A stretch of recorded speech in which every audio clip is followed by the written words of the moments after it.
Salamat, Manong. Mhm. Hello, Ma? Dito na po ako sa isla. Kakadaong lang ng bangka. Ay mabuti naman kung ganon. Bilisan mo na ang paglalakad at gabi na anak. Alam mo namang delikado dito sa isla kapag kumakagat na ang dilim. Opo, Ma. Bibilisan ko na. Nagugutom na nga rin po ako eh.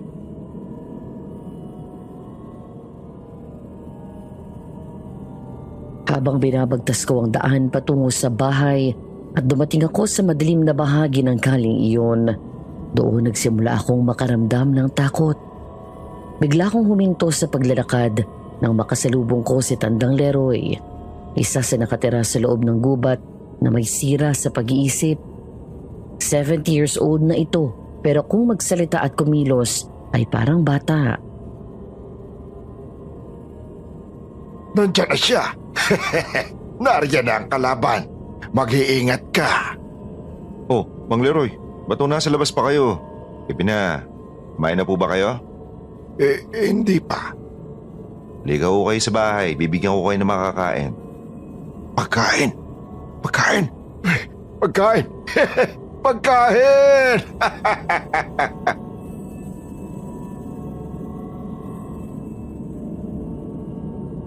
Kasama si Tandang Leroy ay pinagpatuloy ko ang paglalakad hanggang sa pareho kaming matigilan nang may marinig kaming kaluskos mula sa kakahuyan. Mga mabibigat na yabag ng mga paa na tila tumatakbo ng pabalik-balik.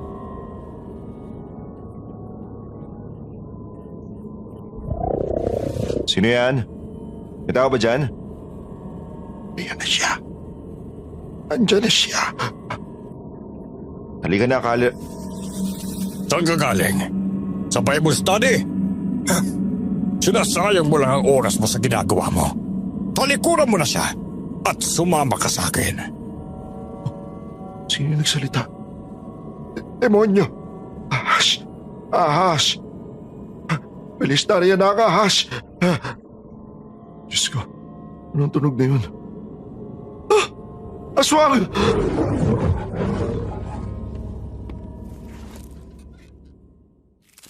Linggo ng gabi, bandang 9:44. Ang araw at oras na sinulat ko ang liham na ito.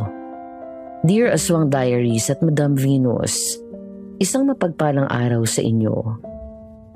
Sana ay nasa mabuti kayong kalagayan sa oras na natanggap ninyo ang liham ko. Sa edad na 15 ay ulila na ako sa ama at tanging si mama na lang ang nagtaguyod sa akin.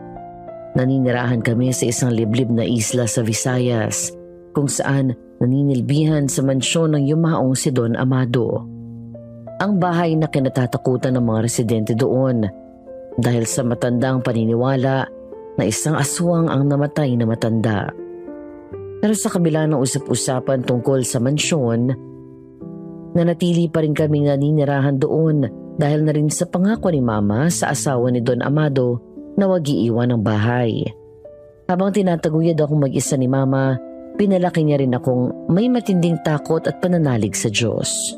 Ngunit ang pananampalataya namin ay dumaan sa matinding pagsubok nang makilala namin si Faith, ang apo ni Don Amado na hindi naniniwala at may matinding galit sa Diyos.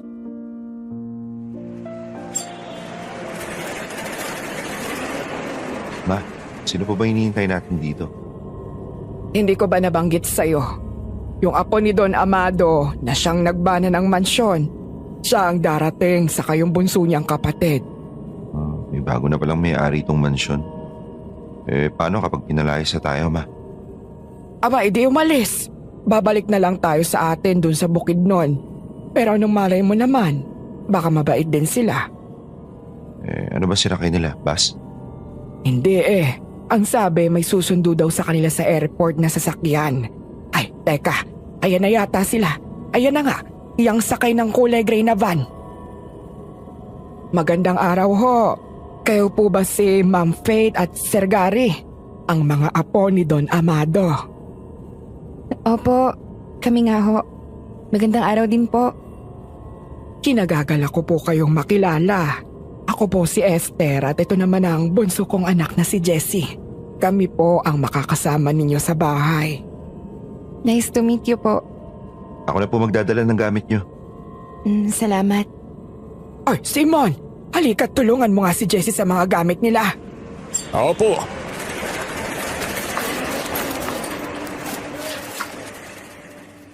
Nang mauna sa paglalakad ng magkapatid at sumunod kay Kuya Simon, nakatinging tumingin sa akin si Mama, sabay turo sa dalawa at bumulong.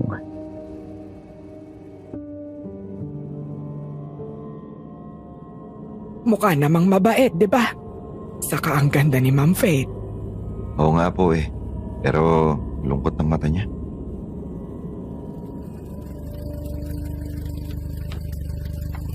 Habang nasa bangka ay hindi ko maiwasang tignan si Faith. Tama si Mama. Mukha siyang birhen sa ganda.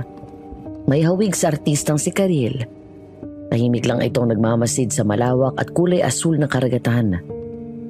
Makalipas ang mahigit 15 minuto ng boat ride ay sa wakas nakarating na kami sa isla. Pagbaba pa lang namin ng bangka, agad pinagtinginan ng mga tao doon ng magkapatid.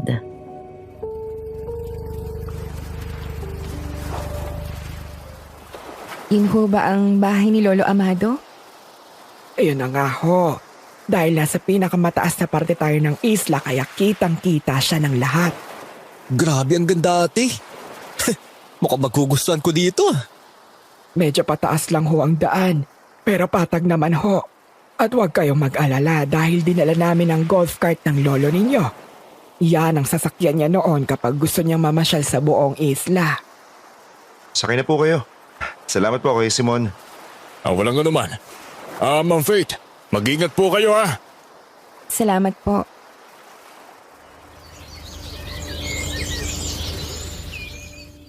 Inikot ng magkapatid ang buong mansyon nang makarating kami.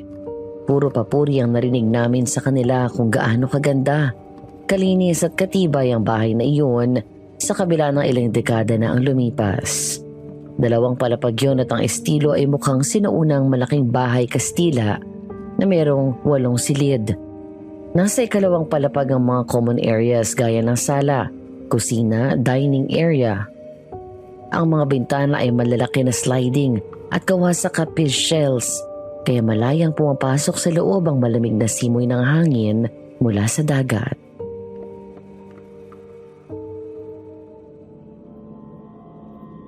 Kailan pa ho ito tinayo ni Lolo? Ang sabi ng mga nauna sa akin na nanilbihan sa mga lolo mo, bago pa sumiklab ang 2 digmaang pandaigdig, muntik na daw itong mapagiba noon. Ginawang kuta ng mga Hapon. Halos mawasak daw ito dahil sa digmaan pero mas pinili ng ninuno mo na ipagawa. At ito, pinagtibay na siya ng panahon. Napakaganda ng bahay na to, ano, Gary? Gusto mo ba na dito na tayo manirahan? Okay lang naman sa akin ate. Kaya lang kakatanggap ko lang sa trabaho eh. Siguro uuwi na lang ako dito para magbakasyon. Sayang naman tong bahay kung walang titira kahit isa sa atin eh. Kaya nga, gusto ko dito. Saan po ba ang kwarto niyo dito, Aling Esther? Ay nakatira po kami sa likod bahay, ma'am. Binigyan kami ni Don Amado ng kapirasong lupa kung saan namin tinayuan ang bahay at maliit na bakuran. Ang bait naman pala ni Lolo. Aling Esther, napansin ko kanina pagbaba namin sa bangka. Bakit kami parang pinagtitinginan ng mga tao dito? Hindi ho namin itatago sa inyo ang totoo, ma'am. Matagal na hong pinapaniwalaan ng mga tao dito na aswang ang may-ari ng mansyon na to. Aswang? Sa panahon na to, aswang. Si Lolo Amado aswang. Yun po, sabi-sabi lang ng mga tao dito. May mga nagsasabi na may nakakita daw kay Lolo Amado nung araw na naging aswang siya. Sus! Baka nakwento lang nila yun para may katakutan ng mga tao. Ewan ko ba, sa tinagal kong nakatira sa bahay na to, dalaga pa ako pero wala akong nakikitang aswang. Kahit nga si Don Amado ay hindi ko nakitang naging aswang. Siya nga po pala. Saan kwarto ko po dadalhin itong mga gamit nyo? Ay, ako ate dun sa kwarto na may veranda. Ako na ho sa master's bedroom. Sigurado po kayo? Oo. Bakit? Doon ho kasi namatay si Don Amado sa kama na yon. Okay nga lang. Hindi naman ako matatakotin eh. Ma'am Faith, Mayroon po ba kayong ipapaayos o ipapabago dito?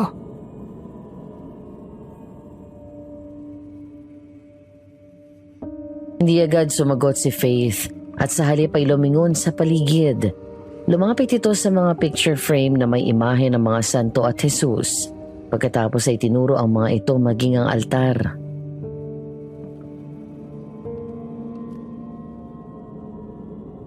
Pakialis na lang po yung mga imahe ng santo, tsaka yung mga frames ng may Bible verses. Pakialis na din po itong altar dito. Itago na ang mga Biblia at ayoko makita niyan dito sa bahay. Kung may mga naitatago pa bang painting sila lolo dyan, yan lang po ipalit nyo basta wag lang yung may kinalaman sa Diyos. Ate naman, hanggang dito ba naman? Oh, bakit? Tinanong ako kaya sinagot ko.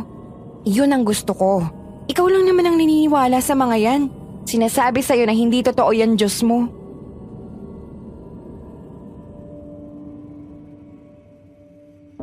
Nagulat kami ni Mama sa narinig namin mula kay Faith at nagkatinginan kami. Pagkatapos sabihin niyo na ngumiti sa amin ito na para bang wala itong sinabi.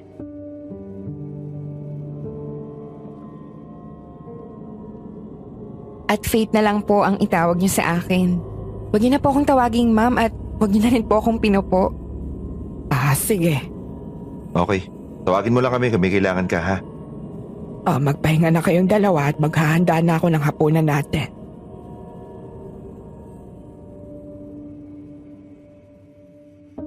Matapos gawin ang inutos ni Faith, bumaba na ako sa garahe at pinagpatuloy ang ginagawa kong cabinet. Maya-maya ay lumabas si Mama dala ang isang basong malamig na tubig.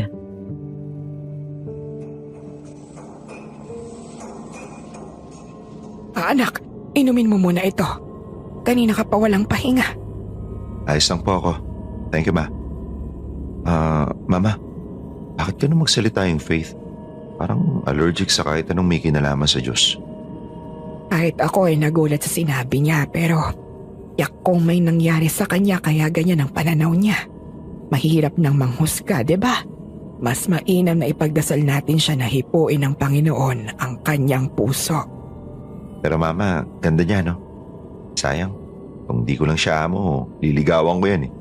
Kahit na ganun ang pananaw niya, mukha pa rin mabait. Tinamaan niya ata ako eh. Sabi na nga ba, tinamaan ka? Abay, huling-huli kita kanina habang nasa bangka tayo. Titig na titig ka sa kanya eh. Parang birin sa ganda mo eh. Kaso sa itsura at pamumuhay pa lang namin, layo na ng agwat. Wala dyan yan. Nasa linis ang pagkatao yan. Pero nakalimot ka na ba sa nakaraan? Opo, pinagsisisihan ko po yun hanggang ngayon. Anak, matuto kang patawarin ang sarili mo. Uy, Kuya Jesse, anong ginagawa mo? Uy, Gary. Gumagawa nitong cabinet. Order ng isang customer eh.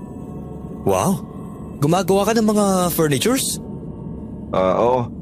Ito yung trabaho ko bukod sa tumutulong ako kay Mama sa pangangalaga nitong mansyon. Ang galing naman ah. Maiwan ko muna kayong dalawa riyan.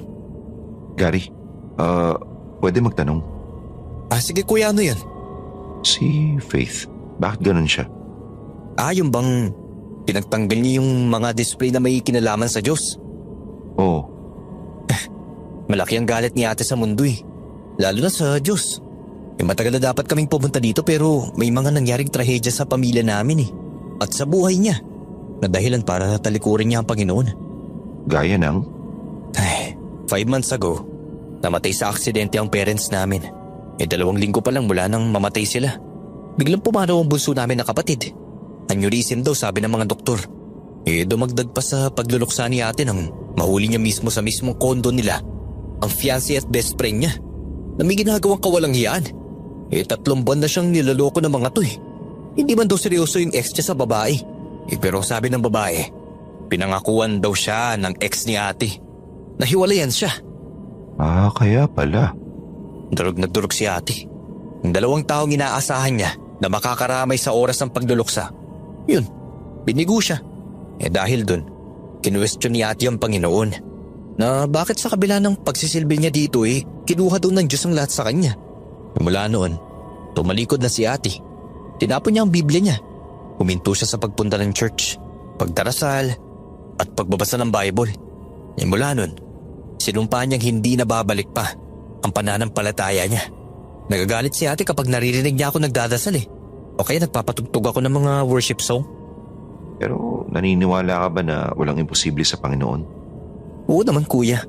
Hindi ako tumitigil sa pagdarasal para kay ate. Alam ko, nasasaktan lang siya sa mga nangyari.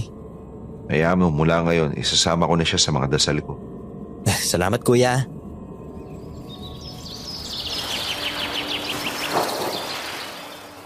Habang abala ako sa ginagawa ko sa furniture sa likod bahay, hindi namin namalayan na lumabas pala si Faith. Ayon na rin mismo sa kanya dahil bagyang nakaramdam ng pagkabagot. Naglakad-lakad daw siya hanggang sa umabot sa kakahuyan papasok ng gubat.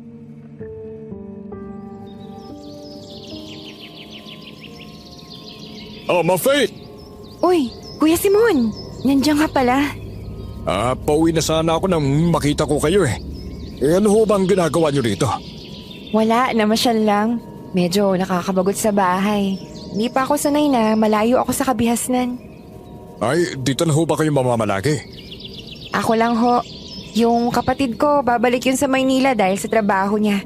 Ako naman work from home kaya ayos na ako dito. Kahit nga nasa isla, maayos din naman ang internet. Ay, opo.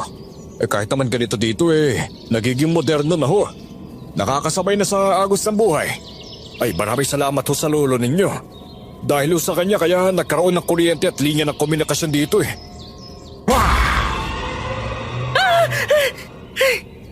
Ay, Mang Leroy naman. Huwag naman ho kayo manakot. Ikaw yun. Parating na siya. Kukunin ka niya. Nandyan na siya. Kukunin ka ng demonyo. Ano? Sino ka ba? Naku ma'am, huwag ho kayo matakot sa kanya. Tandang Leroy kung tawagin yan dito. May sira sa pag-iisip yan kung ano-ano mga sinasabi. Halika, uwi tayo. Magdasal tayo. Parating na yung aswang. Darating yung demonyo. Kukunin ka niya. Ililigtas ka ng Diyos. Pwede ba? Hindi totoo ang Diyos. Hindi. Daniel David, magalit ka. Pinabayaan ka ng Diyos, hindi ba? Ginawa mo na lahat. Pero kinuha niya pa rin ang lahat sa'yo. Sino yung bumulong? Aswang! Demonyo! Layas ka! Layas! Ay, ayoko sa'yo! Halis ka! Halis!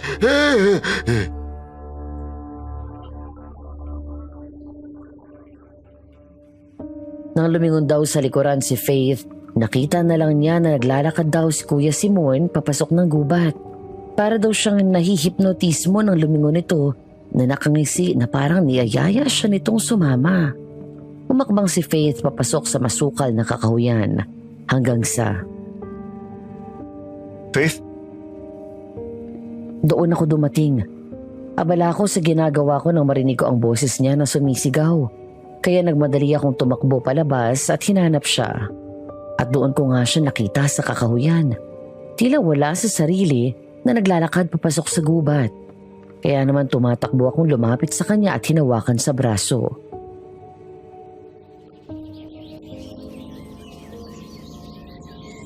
Jessie? Anong ginagawa mo dito? Kausap ko kasi si Kuya Simon kanina. Ayun Huh? Nawala siya? Andun lang siya kanina eh. Wala naman Tsaka, hindi ka dapat nagpupunta dito. Bakit naman? Maraming kaluluwa ang gumagala sa gubat na yan. Kadalasan na pumupunta dyan, lumalabas ng bangkay. O kaya wala na sa matinong pag-iisip. Anong ibig mong sabihin? Karamihan na nagpupunta dyan, nagpapakamatay.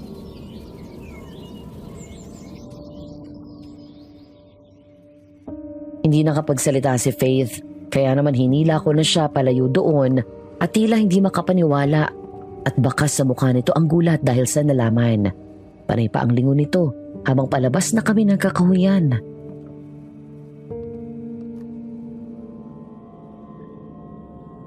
Huwag ka nang babalik dyan ng nag-iisa ha. Kung gusto mo talagang pumunta dyan, sabihin mo sa akin. Sasamahan kita.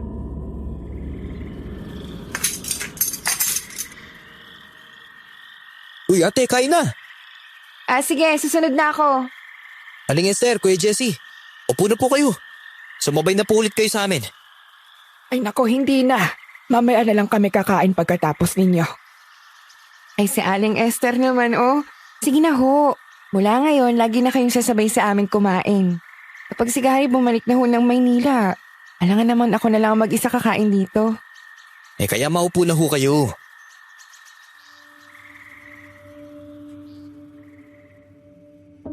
Akmang kukuha na ng pagkain si Faith nang tapikinigari ang kamay nito. Nagtataka na lumingon ito sa kapatid kaya napilitan nitong ibaba ang serving spoon.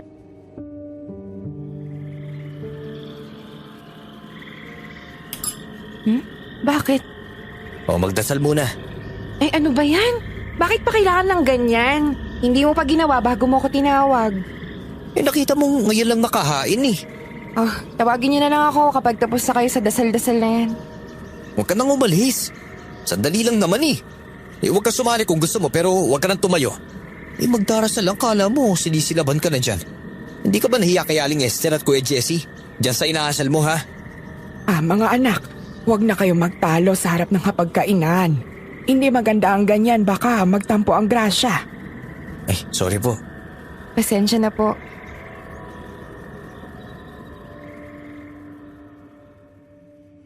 Nang magsimula si Gary na magdasal bago kumain, napansin ko na hindi mapakali si Faith.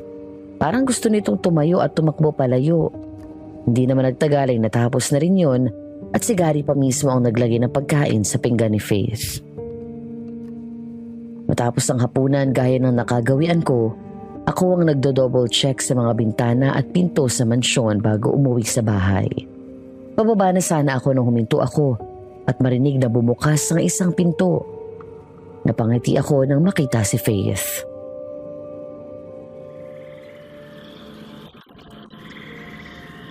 Akala ko tulog ka na. Sarado na ako ng mga bintana eh. Okay lang. Hindi rin naman kasi ako makatulog. May problema ka ba? Marami. Siguro ilang buwan na rin akong walang maayos sa tulog saka baka namamahay rin ako.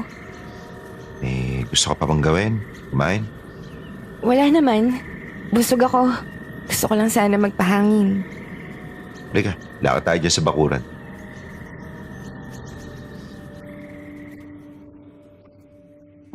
Sumama sa akin si Faith at sinamahan ko siya sa labas. Sakto naman na malamig ang hanging dagat at ang mga bituin sa madilim na kalangitan ay nagsisiksikan. Payapa ang paligid pero ramdam ko ang hindi matahimik na puso ni Faith.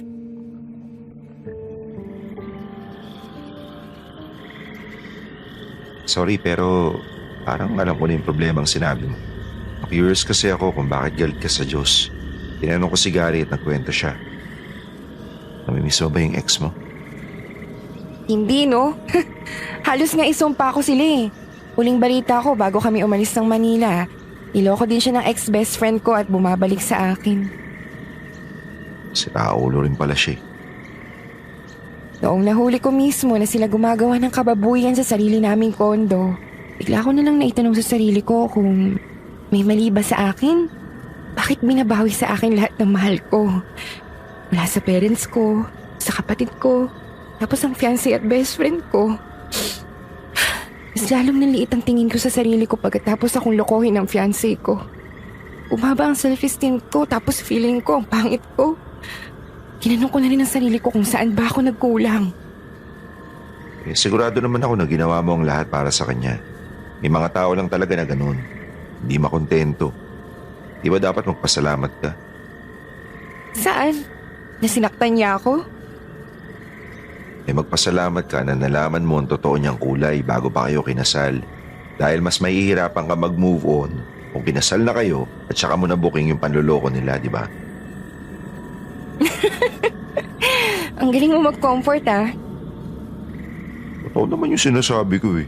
Tsaka bukod dun, sino may sabing pangit ka, ha? Hindi ka pangit. Maganda ka. Sobrang ganda. Sabi ko nga kay mama, para ka si Virgin Mary. Sadyang bobo lang yung ex mo na nakuha ka pa niyang lokohin. Oo naman yung sobrang ganda. Pero ikaw, Jessie, naranasan mo na bang maloko? Oo naman no, yung pinakauna ko. Pinagpalit niya ako sa isang nakilala niya sa chat. Tapos yun pala, yung ka-chat niya, yung isa sa tropa ko na nagpapanggap na iba online. Kaya yun, masakit syempre. First girlfriend ko pa naman siya pero wala eh. Siguro talagang hindi siya yung nakalaan para sa akin. Kaya yun, pinagpasa Diyos ko na lang. Ay, pinapasa Diyos. Kalokohan yan. Wala kang mapapala dyan, Jessie. Paaasahin ka lang ng Diyos mo tulad ng ginawa niya sa akin. Faith, huwag mo sanang mamasamayin yung sasabihin ko ha. Sabihin mo ng payong kaibigan lang to. May day lang kasi yung bawat pangyayari sa buhay natin. Maaaring nawala yung mga magulang mo dahil ito na yung oras nila. Ganon din yung kapatid mo. Ang buhay natin, pahiram lang ng Panginoon. At yung ginawa ng ex mo, pinakita lang sa ng Diyos yung klase ng lalaking pinili mo. Pero hindi yun nangyari sa'yo para pasakitan ka niya. Mahal ka niya. Hindi pa nga ako ready nung nawala sila mami at daddy.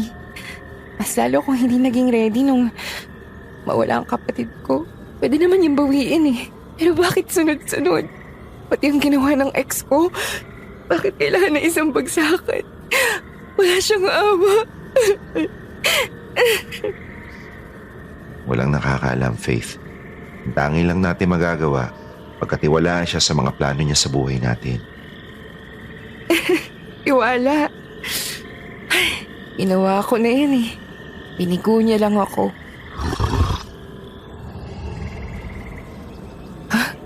Ano yun? Naninig mo? Parang may umangil. Oo, halika na. Bumalik na tayo sa loob. Ano ba yung tunog na yun? Ang aswang. Aswang? Akala ko hindi totoo yun. Halika na, bilis. Bigla kaming natigilan sa pagtakbo nang biglang tumalon mula sa taas ng puno ang aswang. Takot na takot si Faith na nagtago sa likod ko at humawak ng mahigpit sa kamay ko. Narinig ko ang sinabi mo, babae. At sumasang-ayon ako sa sinabi mo. Huwag mo lasunin ang isip niya. Bakit? Hindi mo may katotohanan ng kanyang sinabi? Pinaglingkuran mo siya pagkatapos kukunin niya lahat ng mahal mo. Talagang malupit ang Diyos mo. Tama na! Hindi siya ganun! Sumama ka sa akin, babae. Ako ang kakampi mo. Naiintindihan kita. Mabilis kaming umatras ni Faith habang hindi ko binibitawan ang kamay niya nang tumakbo palapit sa amin ng aswang. Sumigaw siya ng malakas dahil sa takot hanggang sa makakita ako ng itak na naroon sa hardin. Mabilis kong dinampot yun. Pero bago ko pa nagamit yon, natakot kaming dalawa nang gumapang ito ng mabilis sa damuhan at lumapit sa amin.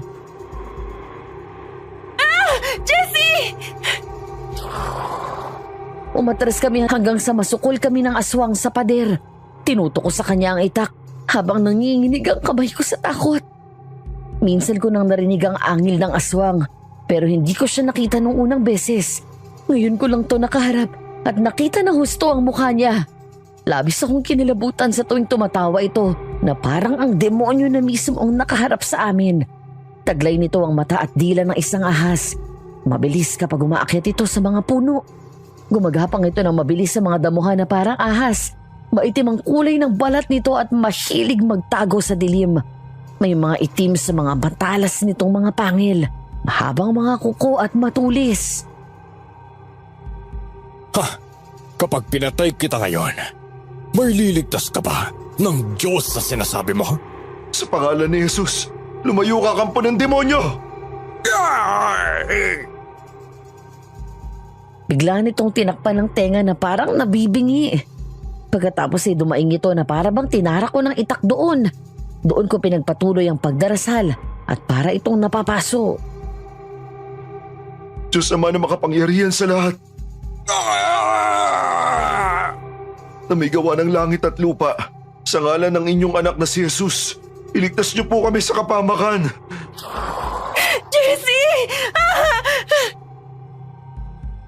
Bigla na lang umangil ng malakas ang aswang at bigla na itong hinabol ang kamay ko sa maihila sa akin. Pero mabilis kong nailipat ang itak sa kabilang kamay at agad yung tinarak sa tiyan ng aswang. Umayas ka dito! Walang lugar ang demonyong gaya mo sa bahay na to! Tinulak ako nito at mabilis na tumakbo papasok ng kagubatan. Hingal na hingal kaming dalawa ni Faith. Nang tumingin ako sa kanya, ay nakita ko ang panginginig nito sa sobrang takot. Maya-maya ay naiyak ito sa bayakap ng mahigpit sa akin. Wala na siya. Ana, halika na sa loob bago pa bumalik yun.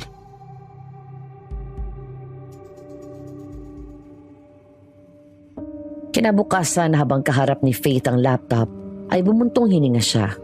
Nasa harap niya ang trabaho pero ang kanyang isipan ay naiwan sa nangyari noong nakaraang gabi. Kaya naman, mula sa kwarto ay lumabas na lang siya. Naglibang baka sakaling umayos ang takbo ng kanyang isipan at makapagtrabaho na ulit mamaya.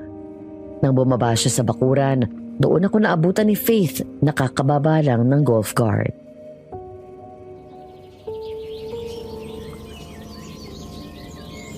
Saan ka nanggaling? Sa bayan. May pinabili si Mama para sa tanghalian mamaya. Uy, seafoods! Kumakain ka nito? Oo naman. Hindi ko lang kilala yung iba dyan. Ano ba tawag dito? Pero kumakain ako ng scallops at tahong. Ang dami naman ito. Mura lang kasi ang seafoods dito. Kaya kapag medyo nakakaluwag sa budget, bumibili kami. Paborito ko rin kasi ito eh. Jessie, maraming salamat ulit sa pagligtas mo sa akin sa aswang kagabi. Wala yun. Hayaan mo. Promise, babawi ako sa'yo. Oh, nariyan ka pala anak. Ano, naibili mo ba yung iniutos ko? Opo, nandito po lahat. Ay, mabuti naman. Oh, Faith, nasaan ang kapatid mo? Sabihin mo wag nang lalayo pa at magluluto na ako ng tanghalian natin. Nako, tsak na marami kayong makakain. Thank you po, Aling Esther. Tulungan ko na...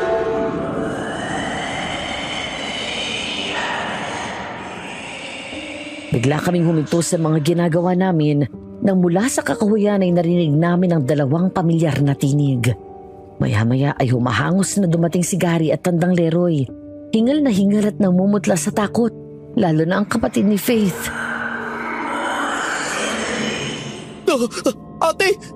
Ate Faith! Demonyo! Aswang! Oh, ano nangyari sa inyo? Ahas! Ahas sa aswang! Demonyo! Takot, Leroy! Takot ako! Ano daw? Ate, doon sa kakahuyan, may nakita kami multo. 2 multo. Isang black lady tapos yung isang lalaki. Nakita ko may gilit sa saligi. Ay, sus Mariose!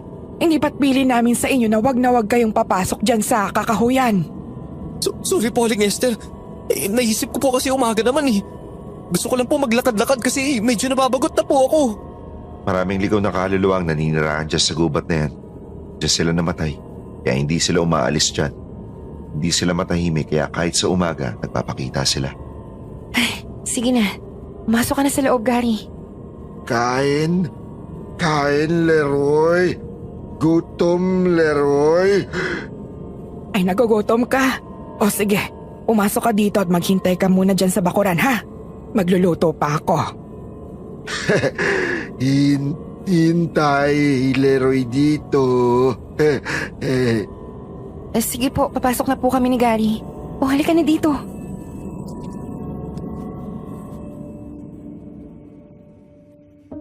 Papasok na kami sa bahay nang biglang humabol si Tandang Leroy at humarang sa dadaanan namin. Nagtaka kami nang tumingin siya kay Faith pagkatapos ay humagikgik.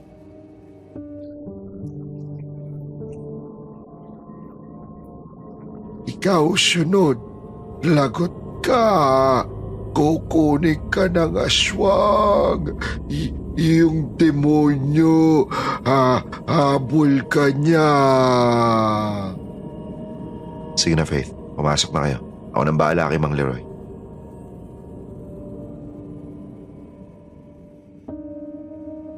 Pasado 10:00 ng gabi, naroon pa ako sa loob ng mansyon habang kaharap ko ang laptop para mag-post ng mga binibenta kong furnitures online at sumagot sa mga tanong ng customer.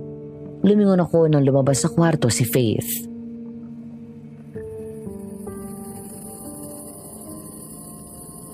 Oh, gising ka na pala. May tinatapos akong trabaho. Eh ikaw, busy? Hindi naman. Patapos na rin.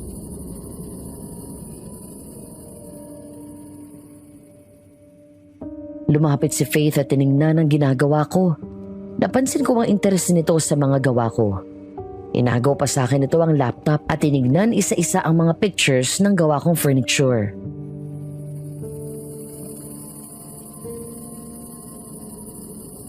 Oh, ganda naman ito. Ikaw lang gumawa nitong lahat? Oo. Bata pa lang ako, mahilig na akong gumawa ng kung ano-ano. Kaya nung makatapos ako ng high school, dyan na ako nag-concentrate. Ay, ang galing mo naman. Hindi ka na nag-college? Nakapag-college naman. Hanggang second year lang tapos nag-stop na ako. Kasi mas pinili ko na lang ibigay yung buong oras at panahon ko dito. Bakit hindi ka nagtayo ng sarili mong kumpanya? Kung may pera nga lang, bakit hindi, di ba? Pang world class nga itong mga design mo, oh. Ang ganda kaya. Salamat. Siya nga pala. Yung matanda kanina, si Mang Leroy ba yun? Ano nangyari sa kanya? Bakit siya nagkakaganon? Nasaan yung pamilya niya? Ang kwento ni Mama sa akin, dati daw magaling na albularyo yan si Mang Leroy. Hanggang sa may nakalaban daw siyang aswang. Pinatay yung buong pamilya niya. Nilabanan daw niya ang aswang at napatay ito. Pero matapos nun, gaganyan na siya. Nawala sa sarili. Pero kahit ganyan yung kondisyon niya, di naman niya nananakit. Saan ba siya nakatira?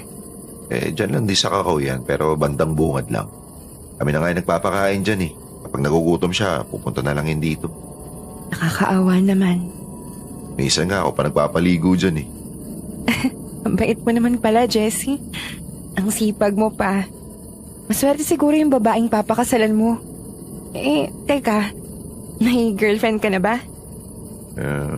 Wala. 5 taon na rin siguro akong walang girlfriend. Mas pinagtutuunan ko kasi ng pansin tong negosyo namin eh. I'm sure may mga nagpaparamdam sa'yo. Meron naman pero hindi ko sila gusto. Pero nitong mga uling araw, may isang babaeng nakakuha ng atensyon ko. Gusto ko sanang ligawan, kaya lang, hindi ako sigurado kung ready na siya. Paano mo malalaman kung hindi mo susubukan? Lapitan mo siya.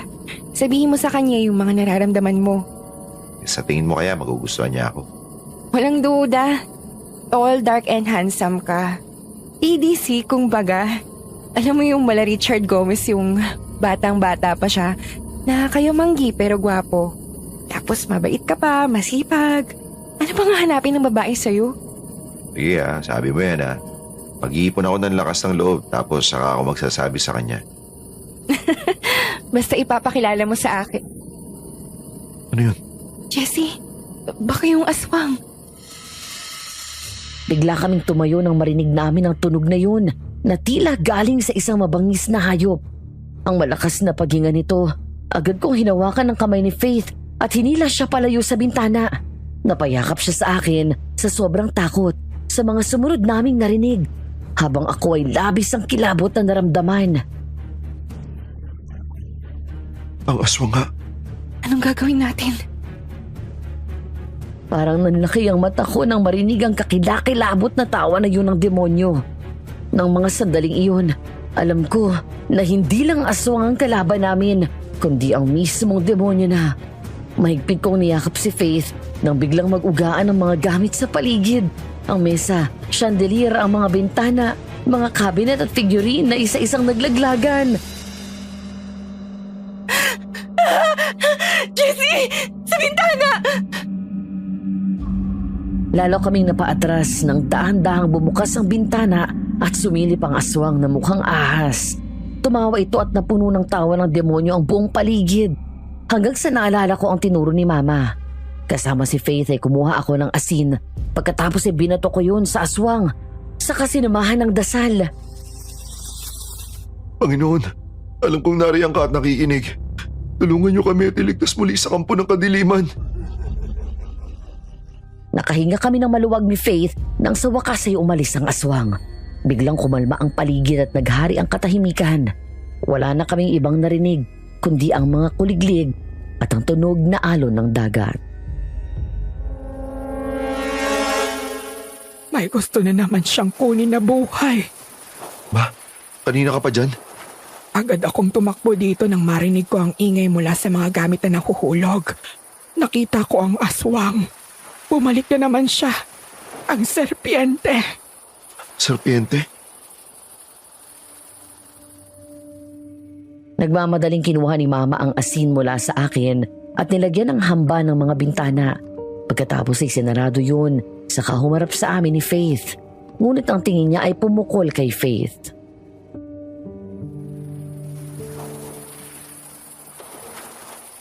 Ang serpiente ang isang aswang na ang mata at dila ay tulad ng mga ahas. Sila ang madalas na hinahalin tulad sa mga demonyo na mahilig maglansi at magtanim ng kasinungalingan sa isip mo.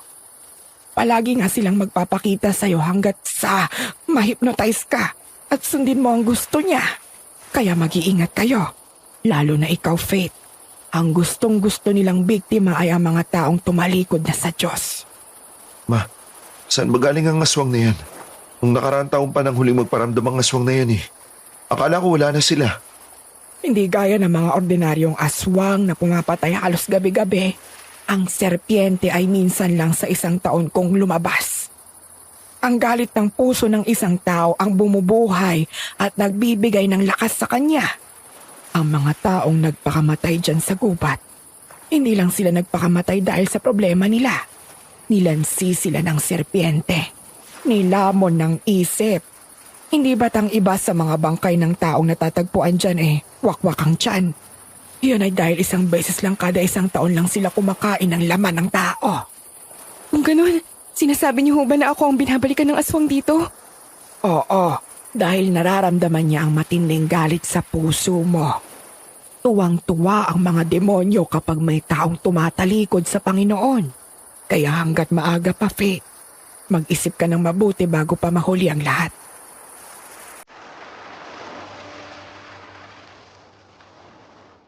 Lumipas ang mga linggo hanggang sa umabot na ang magdadalawang buwan. Mula nang dumating doon sa isla ang magkapatid.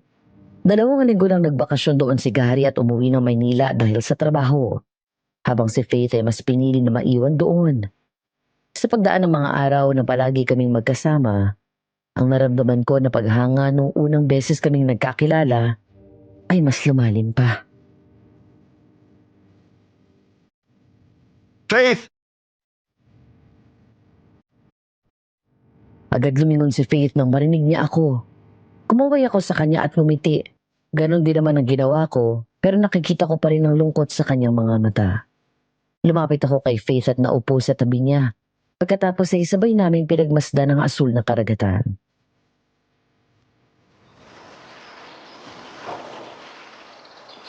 Buti na lang nakita ko si Tandang Leroy. Sabi niya nandito ka daw sa dalampasigan. Kadarating lang ni Gary. Maraming dalang pasalubong sa'yo. Talaga? Ang akala ko hinahanap ako ni Aling Esther. Isa rin yun. Nag-aalala ako baka daw bumalik ka ulit sa gubat kaya pinahanap ka niya sa akin. Gusto ko lang magpahangin. Nagpas 2 buwan na kasi ako dito sa isla.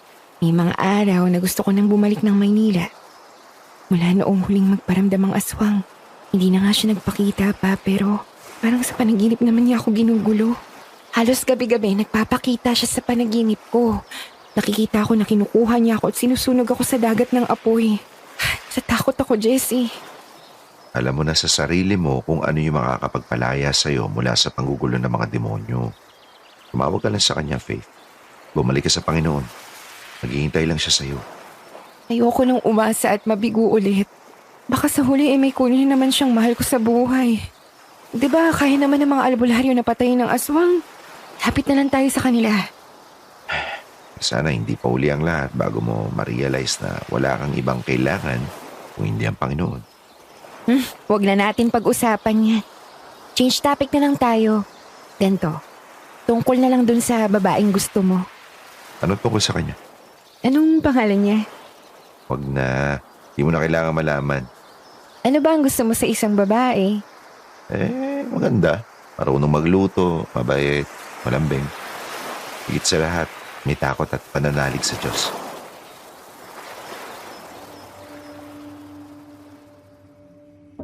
Pinigilan ko ang tawa ko nang mapansin na unti-unting napalis ang ngiti nito.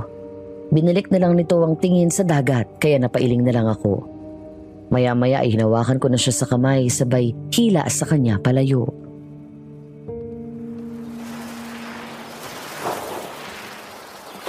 Halika na, bumalik tayo sa bahay. Masyado nang mainit ang araw eh. Jesse, sandali na. Bakit?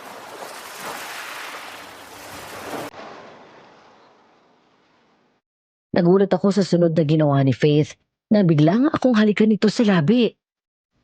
Matagal nagkalapat ang aming mga labi. Hindi ako sigurado kung bakit niya yun nagawa. Dahil ang alam ko ay hindi pa rin siya nakaka-move on sa ginawa ng ex-fiancé niya. Hanggang sa siya mismo ang lumayo sa akin at sinulubong niya ang tingin ko na para bang naghihintay ng sasabihin ko. Pareho kami naghihintay pero wala sa amin ang kumibo. Hanggang sa humugot ako ng isang malalim na hininga at ako naman ang humalik sa kanya. Ang simpleng halik ay nauwi sa mas malalim at maalab kasunod ng pagyakap ni Faith sa leeg ko. Nang huminto kami, doon ako nakaramdam ng hiya. Hindi ko alam ang gagawin o sasabihin ko, kaya bigla ko na lang iniba ang usapan.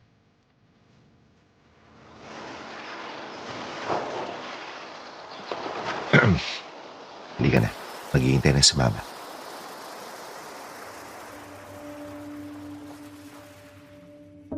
Kinagabihan ang kwento sa akin ni Gary, nasa kwarto na raw siya ng sandaling yon nang pumasok si Faith na para bang balisa.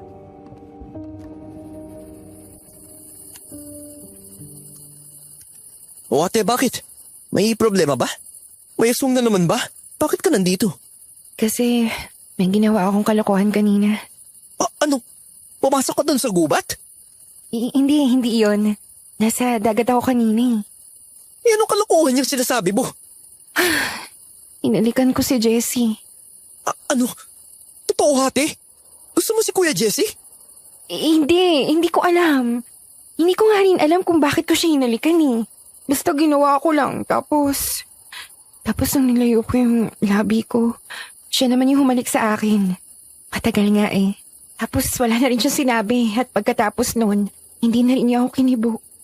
Ate, hindi ba magandang balita yan? O hindi ibig sabihin, makakamove on ka na sa ex mo. Ewan ko. Gusto ko sanang kausapin si Jessie kaso gusto kong linawin yung nangyari. Kausapin mo. Puntahan mo sa likod. Wala naman sigurong aswang ngayon. Baka natutulog na yung tao. Hindi pa yan. Ipuntahan mo na kesa ganyan na hindi ka mapakali. Sige na. Bahala na.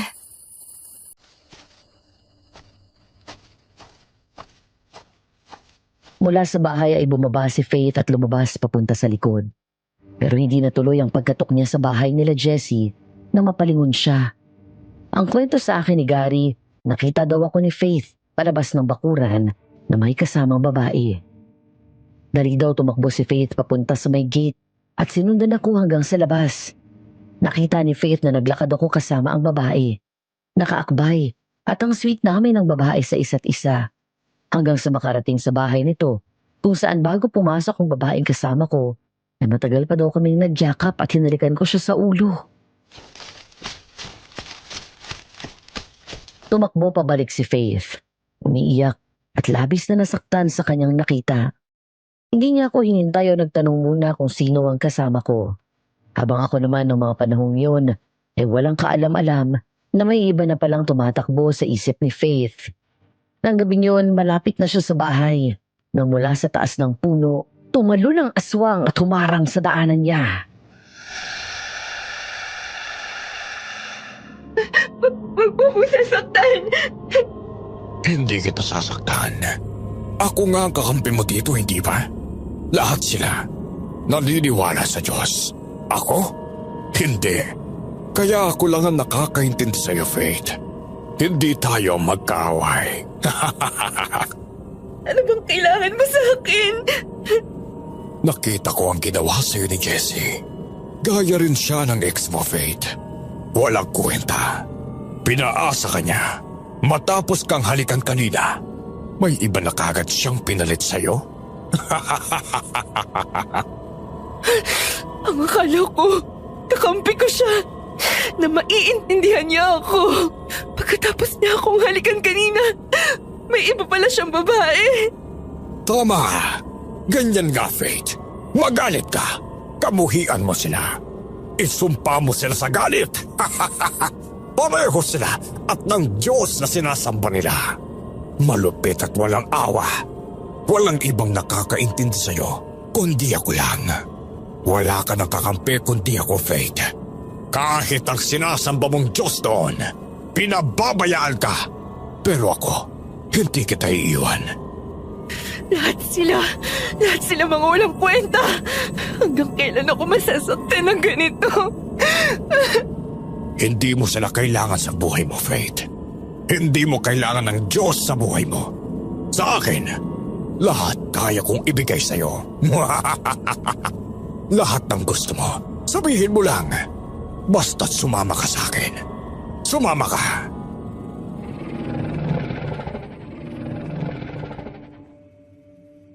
Kinabukasan, nang umakyat ako sa taas, naabutan ko si Mama na naghahanda ng mesa para sa almusal. Masaya ako ng araw na yon dahil buo na ang plano ko sa isip ko na kakausapin si Faith at magtatapat ako ng pag-ibig.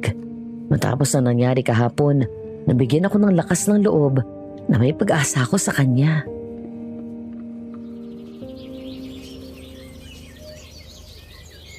O anak, nandito ka na pala. Kumusta ang delivery mo sa bayan? Okay naman po. Malaki nga po yung binigay na tip eh. Kaya bumili ako ng bulaklak. Isa para sa inyo at itong isa naman para kay Faith. Ang anak ko ay tinamaan talaga, ano? Wala ay sa pool eh. Paano? Tanggap mo ba siya kahit ganyan ang pananaw niya tungkol sa Diyos? Maalam ko naman na darating ang araw maliliwanagan siya. At hindi magtatagal, mangyayari yun. Nararamdaman ko kasi. Ayoko magbalik loob siya sa Diyos dahil sa akin. Gusto ko gawin niya yun dahil na-realize niya na kailangan niya ang Diyos sa buhay niya. Ipagdarasal ko na mangyari yan sa lalong madaling panahon. Nasaan nga po pala si Faith? Ay, hindi pa lumalabas ang kwarto niya eh. Mukhang napasarap ang tulog. Good morning po. Good morning din, iho. Ay, Gary, gisingin mo na ang ate mo para sabay-sabay na tayong kumain. Ay, opo. Uy, Kuya Jesse. Ano? Okay na kayo ni ate? Ha? Anong okay? Okay naman kami ah. Akala ko ba medyo hindi? Nakwento niya sa akin yung sa beach eh. Yun ba? Kakausapin ko pa nga lang siya ngayon tungkol dun eh. Hindi pa kami nagkita ulit pagkatapos ng gabihan. Dumating kasi yung kapatid ko na balikbayan, galing ng Australia. Sinurpresa kami ni Mama kagabi. Diyan lang siya umuwi. Yung bahay dyan sa bungad ng daan, paakyat dito. Ha? Hindi kayo nakita ni ate? Pinuntahan ka niya kagabi ah. Gusto ko nga daw kausapin eh. Hindi kami nakita kagabi. Anong oras yun? Teka nga. Tanungin ko siya ah. Ate! Ate Faith! Gising na! Uy, ate! Ate Faith! Ate! Kuya, wala dito si ate sa loob eh. Ayos na ayos yung kama niyo. Ano? Ha? Sigurado ka ba? Abay, bago pa lang pumutok ang liwanag narito na ako. Hindi ko naman siya nakitang lumabas. Baka naman maaga lang bumangon. Ay nako, hanapin niyo nga dali. Bigla akong kinabahan. Nagmadali kami ni Gary sa paghahanap. Pumunta kami sa tabing dagat ngunit wala doon si Faith. Halos ikutin namin ang buong isla pero wala pa rin kaming nakitang Faith. Hanggang lumipas sa mga sandali na hindi namin siya nakikita ay mas lalong lumalim ang pag-aalala at takot na naramdaman ko. Makalipas ang higit 1 oras naming paghahanap, papasok pa lang kami ni Gary ng bakuran nang humahangos na dumating si Tandang Leroy. Jessie! Babae! Faith! Faith! Si Faith, nasaan po siya? Doon siya. Hihiga. Tulog! Faith! Ate! Sa pangunguna ni Tandang Leroy, agad kaming tumakbo papasok sa kakahuyan kasama si Mama. Nanlaki ang mga mata ko nang dalhin kami ng matanda sa isang malaking puno at doon namin natagpuan si Faith. Nakahandusay sa lupa at walang malay. Faith! Ate! Ate Faith! Faith! Faith, gising! Faith, gumising ka! Ay, Diyos ko! Paano siya napunta rito, Jessie? Kumusta na siya? Agad ko siyang hinawakan at niyakap. Nakahinga ako ng maluwag kahit paano nang maramdaman na mainit pa ang katawan ni Faith. Ngunit malamig ang mga kamay at paa nito. Nang kapain ko ang kanyang pulso ay malakas pa yun. Sinubukan ko siyang gisingin at tinapik ang kanyang pisngi. Buhay siya, Mama. Ay, salamat. Ay, sandali nga. Tawagin ko lang si Doktor. Iuwi niyo na muna siya sa bahay. Kinarga ko si Faith at nagmadali kami sa pagbalik sa bahay. Pagdating sa kanyang kwarto ay agad namin siyang nilinisan at pinalitan ng damit dahil puro lupa ang suot niya.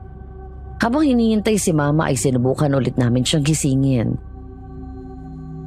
Faith! Faith! Gumising ka na dyan! Ate! Gising ka na oh! Pinapakaba mo naman kami! Bigla kaming napaatras nang bumangon si Faith at dumilat. Diretso lang ang tingin nito na parang wala siya sa sarili. Pagkatapos ay biglang tumirik ang mga mata nito at muling bumagsak sa kama. Faith!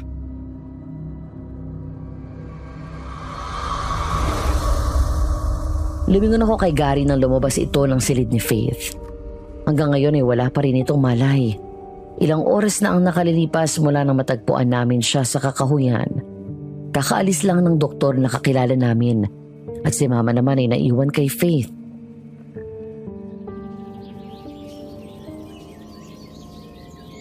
Nilalagnat si Faith. Nagreseta siya ng mga gamot. Pag nagising siya, kailangan niya kumain at inumin to. Ang hinala nila, matagal nang nasa gubat si Faith bago natin siya natagpuan. Pero wala namang sinyalis na inabuso siya. Salamat naman. Pero ang ibig sabihin, wala tayong malay na hindi umuwi si ate kagabi? Maaari. Hindi rin ako sigurado pero posible. Buti hindi siya na tsempuhan ng aswang. Sana nga. Sana walang ginawa ang aswang sa kanya. Aswag! Demonyo! Dala Faith dun sa loob!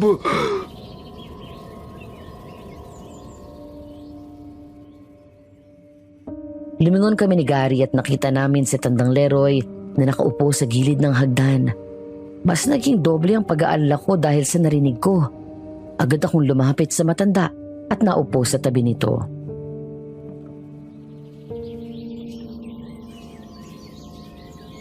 Mang Leroy, tulungan niyo ako. Ano po ba talaga ang nangyari kay Faith? Nakita niyo po ba? Aswang! Demonyo! Faith, iyak! Iyak siya! Takot, Leroy! Aswang! Umiiyak si Faith? Oo! Iyak siya! Leroy, gutom na! Sige po. Ikukuha ko lang po kayo ng pagkain.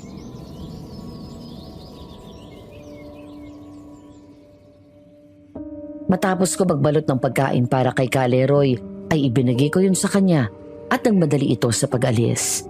Maya-maya pa, halos sabay kaming napalingon ni Gary nang mula sa loob ay marinig namin ang malakas na sigaw ni Mama. Ay, Jessie! Ay, Diyos ko! Faith! Faith! Pagbukas ng pinto ay naabutan namin si Faith na nagkukumbulsyon. Maya-maya ay bigla itong dumilat at bumangon. Nanlaki ang mga mata namin sa sumunod na nangyari. Nang biglang napunta sa likod ang itim ng mga mata nito. Pagkatapos ay biglang sumuka ito ng kulay berde. Mahabaging Diyos! Matapos yun ay bigla itong muling bumagsak sa kama at nangisay muli ang katawan. Mabilis naming inalis ang kumot na nasukahan ni Faith. Pagkatapos ay halos tumalon kaming dalawa ni Gary sa kama. Hawak na siya ni Gary sa mga paa. Si Mama sa bewang at ako sa ulo. Hinawakan ko siya sa magkabilang pisngi. Faith, alam ko naririnig mo ako. Hindi namin alam kung ano nangyayari sa'yo. Kaya tulungan mo kami. Marami kami nagmamahal sa'yo. Pakiusap!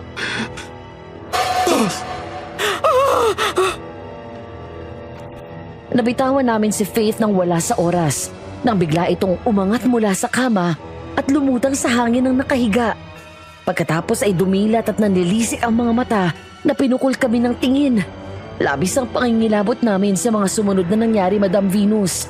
Nang bigla itong tumawa at ang boses na lumabas kay Faith ay boses ng isang demonyo. Sa akin na siya! Hindi niyo na siya mababawi sa akin! Diyos na mahamagin! Sa kabila ng aking nasaksihan, hindi ako nagpadala sa takot. Sa halip ay mas pinairal ko ang tapang at ang malakas na pananampalataya ko sa Diyos. Lakas loob akong sumampa sa kama at pilit na hinila pababa si Faith. Hinawakan ko siya ng mariin sa balikat at muling yumakap si Mama sa katawan niya at si Gary naman sa mga paa. Panginoon, tulungan niyo po si ate. Alam ko na marami siyang nagawa at nasabi na hindi ka lugod-lugod sa paligid ninyo. Maawa po sana kayo. Siya na lang ang meron ako eh. Huwag naman po pati siya bawiin niyo mula sa akin. Faith, lumaban ka, anak!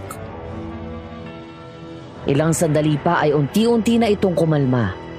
Dahil sa sobrang shock namin sa nangyari, Madam Venus, halos ilang minuto rin kaming nanatiling nakayakap kay Faith habang pare-pareho kaming umiiyak.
Napalingon kami nang marinig ang dahan-dahan na pagbukas ng pinto na yun ng kwarto ni Faith. Nangilabot ako sa mga sunod kong nasaksihan na madalas sa TV o pelikula ko lang napapanood. Dahil mula sa kwarto lumabas si Faith na nakalutang ang mga paa sa hangin. Sabay-sabay kaming napatayo sa labis na gulat. Ang mga mata ni Faith ay purong puti na at puro sugat at kalmot ang mukha nito at braso. Ay, Panginoon ko! Ate! Lumaban ka, ate! Magdasal ka! Dasal? Kahit kailan hindi na siya nakikinig sa mga dasal. Nagbibingi-bingihan siya. Pinabayaan niya ako. Kinuha niya ang lahat ng buhay ko. Kinuha na ang lahat ng tinatawag niyong Diyos ang mga taong mahal ko. Ay Diyos ko! Nanlaki ang mga mata namin nang biglang humangin ng malakas. Pagkatapos ay umiga ang buong bahay na para bang may lindol. Bumukas ang mga bintana. Maging ang mga muebles at mga display ay umuga at naglaglagan. Napaatras kaming tatlo nang umangat ang mga upuan sa hangin, mesa at ilang gamit sa bahay. Dapa! Agad ko niyakap ang mama ko nang ibato sa amin ng demonyo ang mga gamit. Ang iba ay humagi sa labas ng bintana. Sa kabila ng mga nangyayaring yon, isa lang ang maaari naming takbuhan na siyang makakatulong sa amin. Sabayan niyo ko. Magdasal tayo. Natatakot na po ako, Aling Esther. Huwag ka pang hinaan ng loob, Gary. Hindi ba't sinabi sa Biblia? Sapagkat kung saan nakatipo ng 2 o 3 sa aking pangalan, naroon sa gitna nila. Kasama mo kami, Gary. May ililigtas natin ang ate mo. Magtiwala ka sa Panginoon. Ama namin na nasa langit ka. Sambahin nawa ang pangalan mo. Dumating nawa ang kaharian mo. Gawin nawa ang iyong kalooban. Kung paano sa langit, gayon din naman sa lupa. Tama na! Tama na! Ayoko na, Jessie! Jessie, tulungan niyo ako! Habang patuloy ang pagdarasal nila mama mula sa pwesto ko, ay mabilis akong gumapang sa sahig hanggang sa makarating ako kay Faith. Pagkatapos ay agad akong tumayo. Saka ko siya tinalon at pareho kaming bumagsak sa sahig. Mabilis na lumapit si Gary at pareho kaming pumigil sa kanya nang magwala ito. Bitiwan niyo ako! Bitiwan niyo ako! Maya-maya ay napatingala ako nang makita kong lumapit si Tandang Leroy.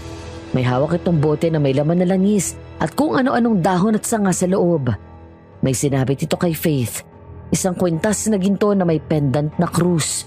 Pagkatapos ay binuksan ito ang langis at nagsali ng kaunti sa kamay. Pagkatapos ay pinahid yon sa noo at dibdib ni Faith. Maya-maya ay unti-unti na siyang kumalma. Mang Leroy.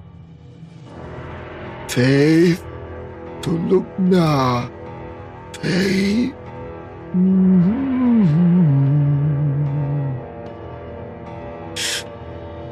Salamat po.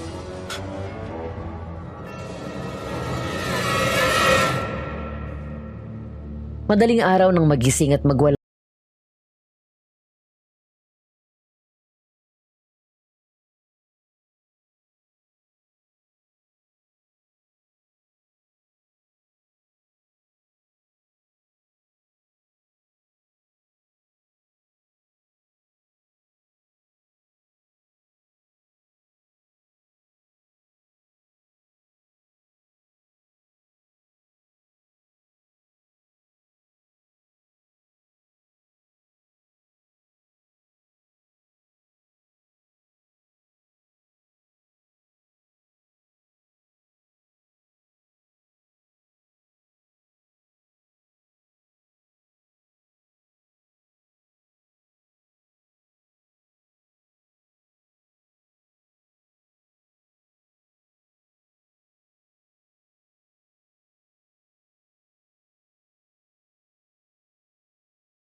Hindi niyo ako kaya! Kahit ano po ang marinig niyo mula sa kanya, huwag tayong magpapadala. Mga hunghang! Mga inutil! Mga gago! Hindi niyo ako mapapalayas dito!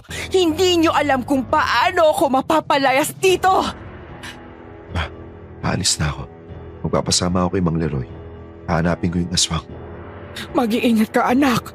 Oh, suot mo ba yung anting-anting na ibinigay ni Tandang Leroy sa akin noon? Opo. Ihintayin kita. Opo, ma. Kuya, mag-iingat ka ah. Salamat. Ikaw na ang bahala kay mama at sa ate mo, ha. May tiwala ako sa'yo, Gary. Simulan na natin ang pagdadasal, Gary. Dala ang mga gamit ng pangontra at panlaban sa aswang gaya ng sibat na ako mismo ang gumawa at jungle bolo. Ang pinaghalong asin, abo at pinulbos na sanga ng makabuhay at kahoy ng sinukuan. Higit sa lahat, ang gasolina at lighter. Bago ako pumasok sa gubat, ay huminga muna ako ng malalim. Lumingon ako sa bahay nang mula doon ay marinig ko ang demonyong sumanib sa katawan ni Faith. Tumatawa. Pagkatapos ay marinig ko ang totoong boses ni Faith na umiiyak at nagmamakaawa. Kailangan matapos ng madali ito. Diyos na makapangyarihan sa lahat. Binibigay ko po sa inyo ang buong tiwala ko. Bigyan niyo ako ng lakas para talunin ng aswang. Para po sa ikagagaling ni Faith. Sa pagpasok ko sa gubat, agad nanindig ang mga balahibo ko. Alam ko na nasa paligid na agad ang aswang. Sa gitna ng kadiliman, tanging ang sinag mula sa bilog na buwan ang naging gabay ko. Dahan-dahan at maingat ang bawat hakbang ko habang papasok sa kakahuyan. Makalipas ang ilang sandali, huminto ako nang mapansin ang isang lalaki na nakakubli sa dilim sa ilalim ng isang puno.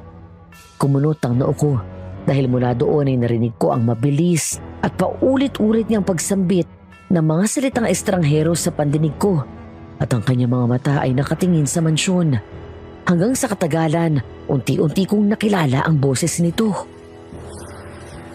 Kuya Simon? Sino yan? Doon nawala ang atensyon niya sa ginagawa at napalingon sa paligid pagkatapos ay nagulat pa nang makita ako. Binaba ko ang ibang dala ko at hinugot ang jungle bolo mula sa lagayan nitong nakasabit sa bewang ko. Jesse, Ikaw ang aswang? Ikaw ang serpiente? ako ah! Bakit? Paano ko naging ganyan? Sa akin pinamana ni Don Amando ang pagiging aswang niya. Noong gabing sinaksak siya ng nanay mo, naroon ako. Nakalimutan mo na ba? Ako ang kanang kamay noon na matanda. Sa akin niya'y sinali ng bato. Dahil anak ako ni Don Amado.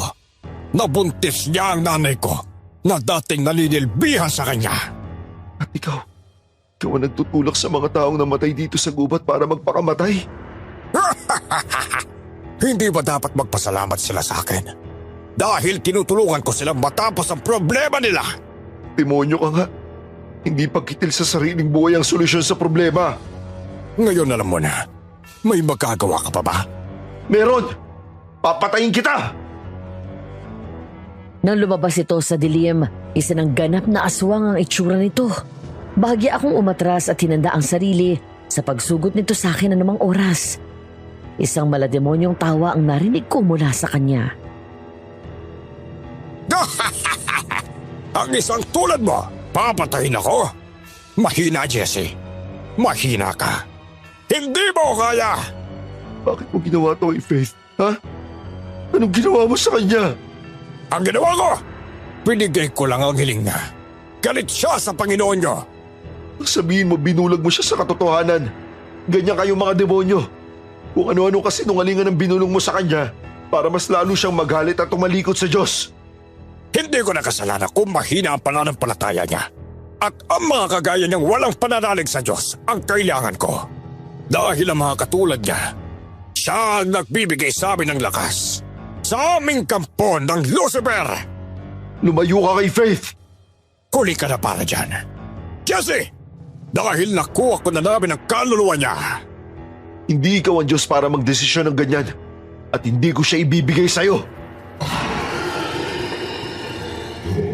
Bigla akong napaatras nang tumakbo papunta sa akin ng aswang. Nang tumalon nito ay mabilis naman akong gumapang papunta sa pinanggalingan nito. Sabay hiwa sa likod ng aswang gamit ang jungle bolo.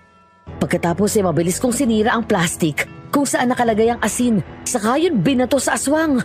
Muli na naman itong sumigaw sa sakit.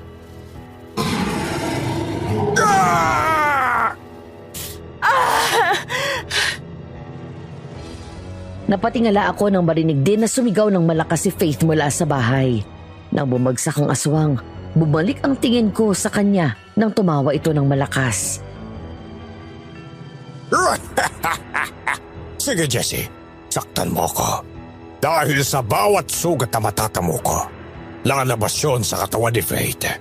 Kapag pinatay mo ko, mamamatay din siya. Ano? Hayop ka! Dahil iisa na kami ngayon. Hindi ba nasabi sa'yo ng nanay mo na kaming mga anak ng serpiente ay may kambal na demonyo? At ang kakambal ko ang nasa katawan ngayon ni Faith. Panginoon ko, tulungan mo po ako. Hindi ka matutulungan ng tinatawag mong Diyos dahil mas higit ang kapangyarihan ko sa Kanya. Ah! Aswang! Demonyo! Nagulat ako nang biglang lumabas mula sa isang puno si Tandang Leroy. Nagtatalon ito at pumalakpak habang tinuturo ang serpiente. Paikot-ikot habang walang tigil sa pagsigaw. Patay! Aswang! Patay mo, aswang! Bilis! Pero paano po? Kung ikaw na nasa matinong isip, wala magagawa. Mas lalo yung inutil at sinaulo matanda yan. Huwag ka ingaya. Ito, tali mo aswang. Tapos, saksak mo siya dito sa puso. Tapos, dasal ikaw kay Lord. Tiningnan ko ang binigay nito. Isang mahabang sanga ng sinukuan na pinagdugtong. May mga nakatali doon na mga papel na puti at dilaw. May mga maliliit na kapiraso ng sanga ng sinukuan na may natural na krus sa gitna. May 3 mutya na kulay itim at ang isang medalyon na may mata. Bigla kong naitulak palayo si Tandang Leroy nang biglang sumugod sa akin ang aswang. Tinalon ako nito at natumba kami sa lupa. Sinakyan ako ng aswang at saka ko sinakal nito habang tumatawa. Hinawakan ko din siya sa leeg at nanlaban para hindi nito mailapit ang muka sa akin. Sumuko ka na, Jesse! Isuko mo na sa akin si Faith! Hindi ko isasuko sa demonyo. Nagaya mo si Faith. Sige, tignan natin kung may magagawa ka ba pagpatay ka na!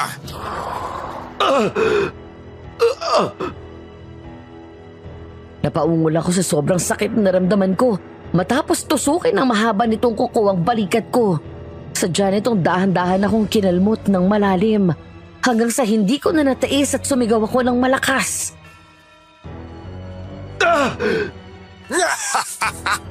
Yan ang napapala ng pakikialam mo! Hindi nito na ituloy ang sasabihin nang bigla itong sumigaw matapos ko siyang saksakin sa balikat gamit ang jungle bolo. Dahil naramdaman din ni Faith ang sakit na nararamdaman nito, hindi ko magawang patamaan ito sa dibdib dahil baka may mangyari din ng masama kay Faith. Nakumpirma ang hinala ko nang mula sa bahay ay narinig ko ulit ang malakas na sigaw ni Faith. Tama na! Nasasaktan ako! Tama na! Patayin mo ako, Jesse! Patayin mo ako! Nang sa gayon, ay mamamatay na rin si Faith! Ano to? Bigla akong pinulupot sa leeg ng aswang ang mahabang sanga ng sinukuan na binigay ni Tandang Leroy sa akin. Para ito napaso ng matindi kaya nabitawan ako ng aswang. Sinamantala ko yun at sinakal ko siya ng mahigpit gamit yun hanggang sa matumba ang aswang. Namilipit ito at hindi makagalaw na parang pinaralisa ng taling iyon ang katawan nito. Mang Leroy, lahat ng nararamdaman ng aswang, nararamdaman din ni Faith. Baka may mangyaring masama din sa kanya kapag pinatay ko to. Hindi. Itong tali, pakontra yan. hindi na sakit si Faith. Totoo? Kahit saksakin ko na tong aswang, hindi masasaktan si Faith? Hindi na. Promise. Nang marinig ko yon ay agad kong dinampot ang sibat. Sabay saksak ng mariin sa dulo noon sa puso ng aswang. Hawak ang sanga ng sinukuan na nakatali sa liig nito. Hinila ko ang aswang palabas sa gubat. Sa gitna ng kalye. Sa harap mismo ng mansyon. Pinaliguan ko ito ng gasolina at mabilis ko itong sinilaban.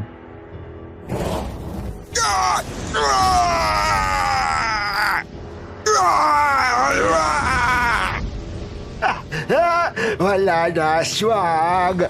Patay na aswang!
Mula sa loob ng gusali kung saan ginanap ang church service tuwing linggo, sabay kaming apat nang lumabas mula sa exit door.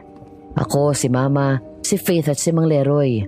2 linggo na ang nakalilipas mula nang mangyari ang lahat ng kababalaghan na yun.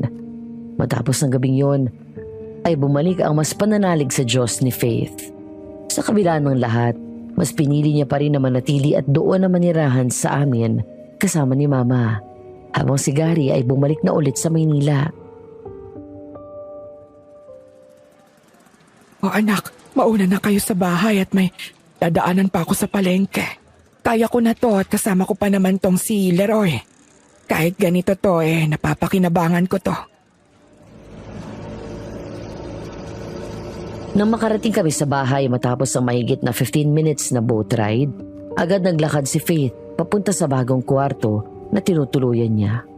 Huminga ako ng malalim at sinundan siya. Faith, pwede ka ba makausap? Oo naman. Tuloy ka.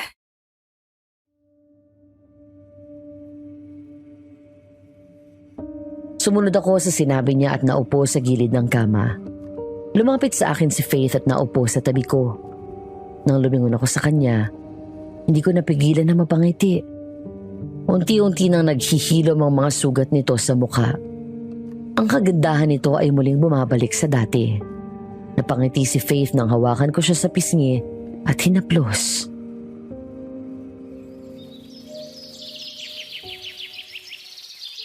Hindi pa rin nagbabago ang kagandahan mo. Puro sugat na nga eh. Mawawala rin yan. Ano ba yung sasabihin mo? Nung gabing mawala ka bang naaalala nun? Ang naaalala ko lang, pupuntahan dapat kita dahil may gusto akong itanong sa'yo. Tapos, nakita kitang palabas ng bakuran. May kasama kang babae. Nakaakbay ka pa nga sa kanya tapos ang sweet nyo. Ang saya nyo. Tawa pa kayo ng tawa tapos hinalikan mo nga siya sa ulo. Sinundan ko kayo hanggang doon sa bahay ng babae. Pagbalik ko, bigla na lang ako hinarang ng aswang. Hindi naman niya ako sinaktan pero kung ano-ano yung sinabi niya sa akin. Na kagaya ka daw ng ex-fiancé ko. Niloloko at pinapaasa. Pinapaasa? Anong ibig mo sabihin? Naaalala mo ba yung sa beach? Yung kiss. Wala ka kasing sinabi pagkatapos noon. Yun sana yung itatanong ko sa'yo pero nakita ko kayo ng babae tapos yun na nga. Ganun na yung nangyari. Nung sinabi nung aswang na sumunod ako sa kanya, nawala na ako ng malay. Hindi ko na alam yung mga sumunod na nangyari hanggang sa nagising na lang ako. Nung gabing yun na nakatali ako sa kama. Faith, yung babaeng nakita mo, ate ko yun, panganay na kapatid ko. Pauwi lang niya galing ng Australia at sinurpresa kami ni Mama ng araw na yun. Kakausapin dapat kita kaso bigla na lang siyang dumating. Inatid ko siya ng gabing yun sa bahay nila ng asawa niya. Ha? Bale, kapatid mo yun? Oo. Ay, ikaw naman no. Di mo ako tinawag agad di sana naipakilala kita. Bakit? Alam mo ba girlfriend ko? Hindi. Hindi Nagsiselos ka eh. Hindi Faith, gusto kita. Pagkatapos ng mga nangyari, mas tumindi pa ang nararamdaman ko para sa'yo. Mahal kita. Jessie. Yung idea girl na sinasabi ko sa'yo nung nasa tabing dagat tayo, ikaw ang tinutukoy ko dun. Pero malayo ako sa sinasabi mong may malalim na relasyon sa Panginoon. Malaki ang naging pagkakasala ko sa Kanya. Sino bang hindi magkakasala sa atin? Kahit ako, minsan na rin naman ako nagkasala ng malaki. 24 years old ako nang mabuntis ko yung ex ko. Di pa ako ready nun kaya tumanggi akong panagutan yung bata. Dahil sa stress, nakunan yung ex ko. Pinagsisihan ko ng gusto yun. Humingi ako ng tawad sa kanya at sa pamilya niya. Pangyayaring yun yung nagdala sa akin palapit sa Diyos. Doon ko siya nakilala at binigay ang buhay sa kanya. Well, si Mama naman, inamin niya sa akin na minsan nagkaroon sila ng relasyon ng lolo mo bago pa siya maging aswang. Pinagsisihan niya na rin yun. Pinapahanga mo naman ako, Jessie. Sa dami ng pinagdaanan niyo, hindi niyo natinag ang pananalig mo sa Diyos. Hindi gaya ko. Ang mga problema na dumarating sa buhay natin, Yan ang umuhubog sa pagkatao natin. Kaya nga tayo tumatayo kung saan tayo nadadapa. Mula doon, ay pagpapatuloy natin ang buhay para maitama yung kamalian natin. Dahil hindi natin malalaman na kailangan natin ng Diyos hanggang dumating yung pagkakataon na wala na sa iyo ang lahat at tanging Diyos lang ang mayroon ka. I'm sorry sa lahat ng hindi pagkakaunawaan. Hindi mo kailangan mag-sorry. Wala naman may gusto sa nangyari. Kasalanan rin ako dahil hindi ko kagad nilinaw ang lahat. Ang totoo kasi, Faith, hindi ko na masasabihin ko ng araw na yun eh. Nakakabahan ako nun kasi unang beses pa lang kitang nakita. Nagustuhan na agad kita. Talaga? Oo. Wala noong nakilala kita, Jessie. Pinatunayan mo sa akin na sa bawat taong nawawala sa buhay natin, pinapalitan to ng Diyos ng mas higit pa. Faith, pwede ka bang maging girlfriend ko? Oo, Jessie. Oo. Talaga? Talaga. Mahal kita, Faith. Aalagaan kita. At mas lalo kong aalagaan ang puso mo. Salamat, Jessie. Salamat sa pag-akay mo ulit sa akin pabalik sa Diyos. Mahal din kita.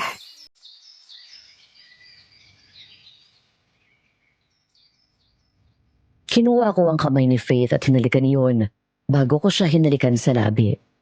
Madam Venus, kung babalikan ko ang lahat ng pangyayari na yon sa buhay namin at ikikwento ko sa iba, malamang ay aakalain nila na nagkikwento ako na napanood ko sa telebisyon.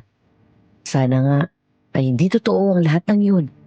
Ngunit tinuro sa amin ang pangyayaring yon na ang kampo ng kadiliman ay nariyan lang sa ating tabi. Umaaligid. Naghihintay ng tamang pagkakataon kung kailan ka malalansi.